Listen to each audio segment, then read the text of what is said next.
Mr. Nobody is kind of about nothing.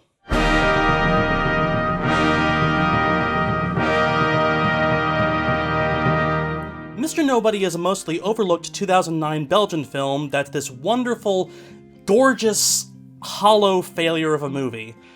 And I really wish it wasn't. I mean, look at this shot!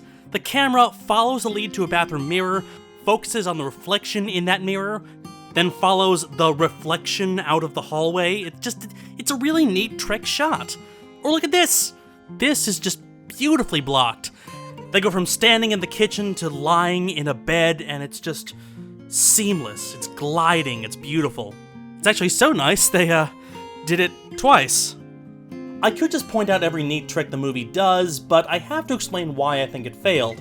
Which means I have to summarize the film. Oh boy. This will suck. Jared Leto plays our lead, a man named Nemo Nobody. Nemo, actual character name, Nobody. Nemo is at the end of his life in the near future where genetic engineering has made him the last mortal human on the planet. Before he becomes the last person to die of old age, a journalist asks him to recount his so-called life. And he does. When he was 9, his parents divorced, forcing him to choose which parent he had to stay with, which they decided to do by having him chase after the train that carried his mother away from his father. Okay, anyway, he chooses his father. But that doesn't matter because he also chooses his mother. Nemo, yes, it's Latin for nobody, aren't I clever, nobody, later marries a woman that he met in high school, Elise, who suffers from an unstated mental illness. I think it's borderline personality disorder, but I'm not sure. She blows up right after the wedding. Then they have a whole bunch of kids. This doesn't matter because Nemo also married this other woman, Jean, and they had a bunch of kids and a big house and a pathetic and loveless marriage until he decides to take risks and winds up being mistaken for a politician who's been targeted for assassination, and he dies in a tub. This doesn't matter because Nemo also goes to Mars to spread his dead wife's ashes, or maybe he didn't because that's just the plot of a sci-fi story he's writing, but still, none of that matters because his mother married another man with a daughter his age, and then he sparks a decades-long star-crossed romance with his stepsister. The movie only barely points out that that's weird. Anyway, the parents do think it's weird, and so they separate them, and Nemo cleans pools for a living, and then he runs into his stepsister, who is now Diane Kruger, and they connect, and then he loses her because a piece of paper gets wet, and then he becomes homeless while waiting for her to return. Then that doesn't matter, because Nemo was actually never born, and just exists in this Argyle purgatory where all the cars are red, and the ocean is floated by helicopter, and payphones still exist. But none of this matters at all, because we are imagined by a 9-year-old child faced with an impossible choice.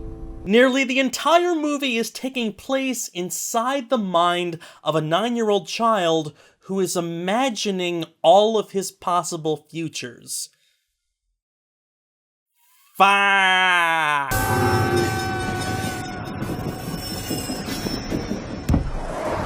In case you couldn't follow that, don't be alarmed, that is only a sign that you are still sane. I don't want to turn this into a boring attempt to diagram the plot and figure out which parts were in which timeline and whose soul is in whose body and whether or not he was dead the whole time and yada yada yada. Let's just cut that Gordian knot right now and say that the entire movie was dreamed up by its writer-director, Jaco van Dormiel, who clearly wanted to try something. My name is Nemo Nobody. Now, Nemo Nobody, Jared Leto is basically playing Schrodinger's cat. He not only is and is not alive, he is and is not married, a widower, single, a father, childless, wealthy, homeless, real, fictional, all of these things. Nemo is every possible version of himself.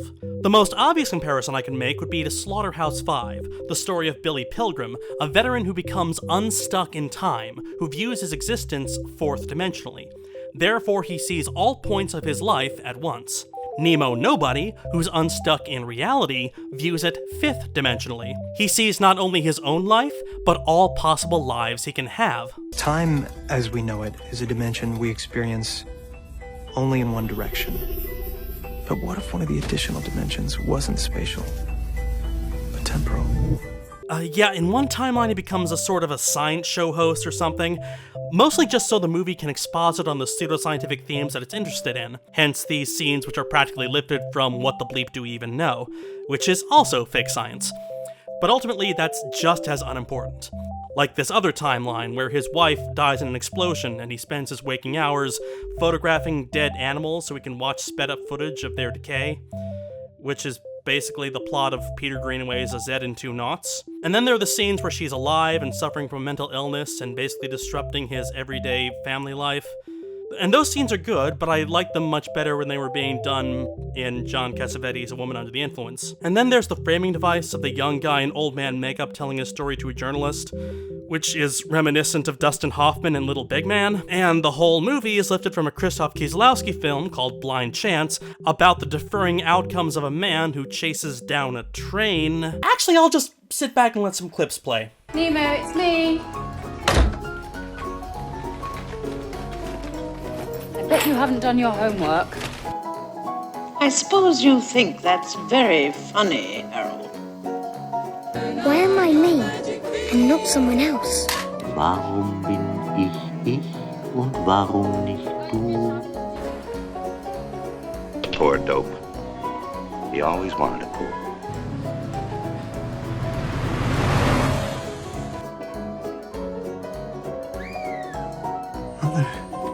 Do I know you?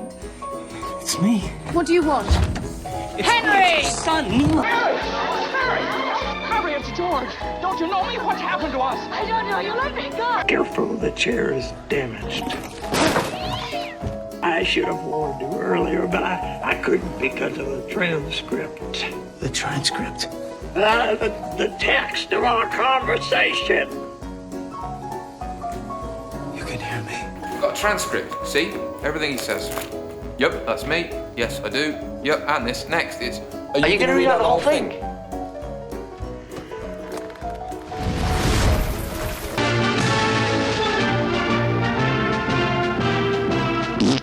Okay, just to be clear, I don't think that's inherently bad. I mean, I don't know if you've seen my other stuff, but I like homages like that. Like, a lot. Everything's a remix. Originality is so overrated. My problem with it here is that it feels pointless. It's just meandering. The film feels like it wanders into the back alleys of other movies simply because it has nothing else to do and nowhere to go. Strange, since it's a movie about someone with no identity that doesn't seem to realize the potential of what that identity could mean. Nemo Nobody isn't nobody. In every timeline, he is a straight, white, English-speaking, cisgendered, Jared Leto-ish man who's the only child of Natasha Little and the guy who played Shakespeare in Anonymous. But he also lives in a world of infinite choices. And in the film, those choices include the choice of his parents. One of the quirks of Nemo is that he can remember the time before he was born.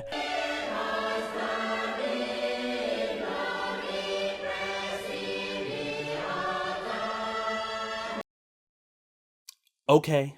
Greetings, Prophet, the great work begins, and all this, whatever. Meaning that he was aware of the choice he made to be born to these specific parents.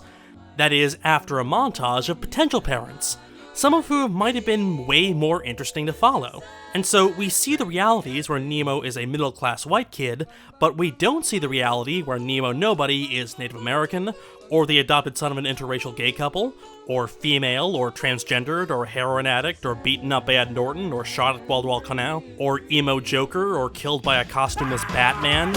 You get the idea. Basically, it has the intriguing premise of infinite possible realities, and instead focuses on one person's petty coulda, woulda, shoulda. Looks like you guys have been checking out alternate lives and realizing you don't have it as good, huh? That's too bad. I mean, I don't want to rub it in or anything, but you guys clearly backed the wrong conceptual horse. Rick and Morty did that too. Of course, that's the point. Mr. Nobody isn't about the nature of identity, or reality, or the butterfly effect, though that does get brought up. Have you heard of the butterfly effect? Yes, we have. We all have. But instead, it's about the nature of choice. You have to make the right choice. As long as you don't choose, everything remains possible. The movie dips its toes into a lot of broadly defined ideas. To what extent are our fears innate? Like, a lot of them. At that moment, the universe might enter its phase of contraction, the big crunch. Too many, in fact. Now, are we unknowing participants in a war between two modes of reproduction? Seriously, stop. But it keeps coming back to the idea of choice. Which one is the right one? Each of these lives is the right one. Brace yourselves, I am going to talk about existentialism. I might not make it out alive. Let's look at Nemo Nobody as a pure subject, a presence, a thing that simply is there, or in German, das Sein, a word popularized by the German philosopher Martin Heidegger, who influenced many existentialists after him, including the philosophical heavyweight Jean-Paul Sartre. In Being and Nothingness, Jean-Paul Sartre saw das Sein as lying between two states of being in itself, a solid state, the natural state of non-conscious beings, and being for itself, a fluid state, the dynamic choices of the conscious mind. There's also being for others, describing the phenomenological state of the awareness of the self as the subject of another's gaze, but that's not as important to the discussion. Imagine a video game where das Sein is the hero. While this rock biome is simply being in itself in an inert solid state, das Sein is in himself in a different way. His facticity, the givens of his situation, once set, are fixed. The character's sex, race, skill level, the fact that he was at Helgen when Alduin attacked, all make up his facticity. He is in himself. But at the same time, das Sein is being for himself. There are still quests he can complete, or choose to ignore. There are skills he can improve, there are dragons he can slay, there are buckets he can place on shopkeepers' heads. And in doing these things, in stealing food and killing bandits, or even just standing around and admiring the scenery while he heals, the being for itself slowly annihilates being in itself, changing das Sein's facticity. Sartre calls this being in situation, and as long as das Sein is in the game, he's always playing. As a conscious individual in a situation, das Sein is always in the process of making a choice. In Sartre's famous phrase, we are condemned to be free. Das Sein is therefore defined by all of his previous choices. He's responsible for all of them, as he will be for his future choices. And yes, he has the option to blindly follow his main quest and fulfill his role as Dovahkiin, but living that way might mean denying the freedom that he has to do absolutely anything else. Sure, find the Elder Scrolls, slay the dragon, save the realm, but he's still free to say, you know what, screw the Greybeards, whee! To deny your personal freedom, to say that you have no choice, is to live in what Sartre calls bad faith. If you absolve yourself from the responsibility of your choices, you might as well not be playing the game. Nemo Nobody, despite the name, has facticity. He's the son of a white, middle-class Anglophone couple who divorced when he was 9 and forced him to choose between them on a train station platform.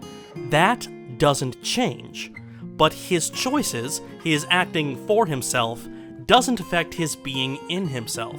Because he experiences all of his choices, nothing in the movie has any impact. Like, at all. There's a scene where Nemo gets his stepsister's number, and it gets immediately destroyed by a heavy rain. The heavy rain was caused by a Brazilian man boiling an egg in his house, which he did instead of going to work. The reason he didn't go to work? He will have lost his job in a clothing factory, because 6 months earlier, I will have compared the prices of jeans, and I will have bought the cheaper pair. Jeans production will have moved to other countries. Yes, the butterfly effect again. But if he knows all of his choices, doesn't that mean there's a timeline where he didn't skimp on the pants?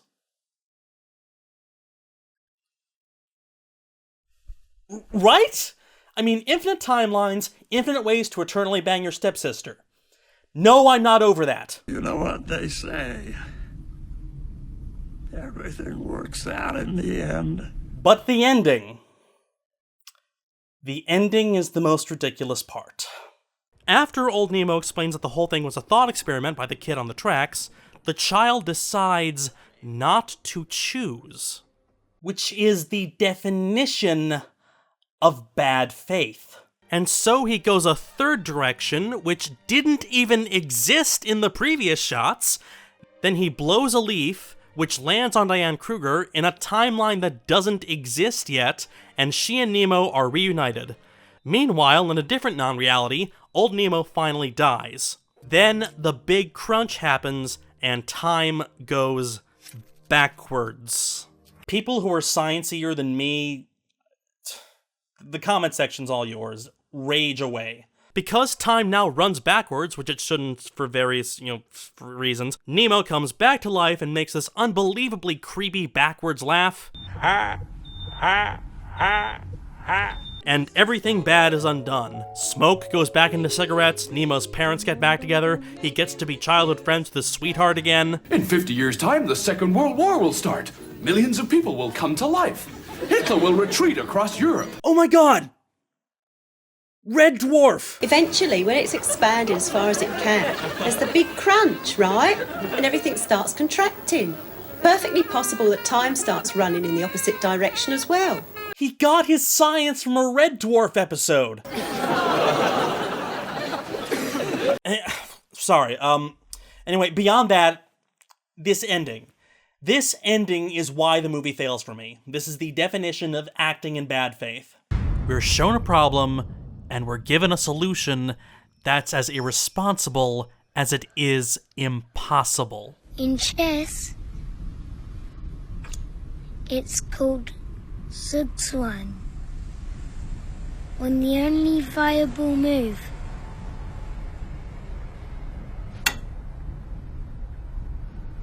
is not to move. But you have to move. That's the point. Nemo is so burdened by his fear of choice that he denies his own freedom. And he does so by rewriting the laws of reality and his own movie to do it. He refuses to be anything, so he tries to be everything, and therefore, he is no one. Which is actually a lot like the movie itself.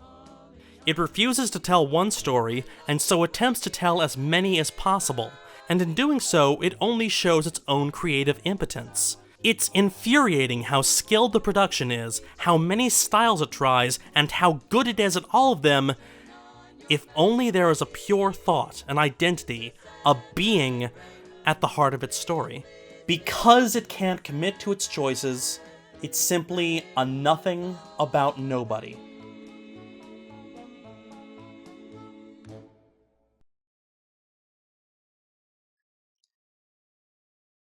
I have no clue how to end this episode.